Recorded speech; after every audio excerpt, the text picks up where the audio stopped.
Hello, welcome back to another video. Today I'm going to be teaching you how to copy a Discord server on mobile. You've got to get a friend that has a server on PC, and they've got to create a template. So they go to this sort of thing up here, they press server template. I made a video on this before. Let's create the template name. The template name is going to be test plate. Yeah, let's call it that, and let's just put that there. Then we generate template.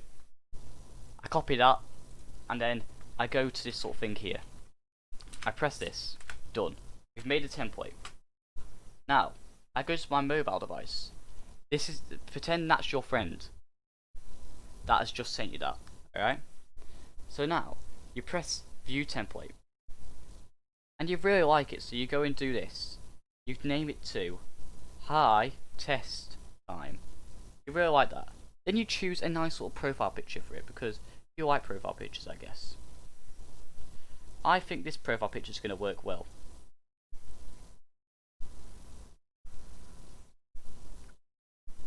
Then you press create server.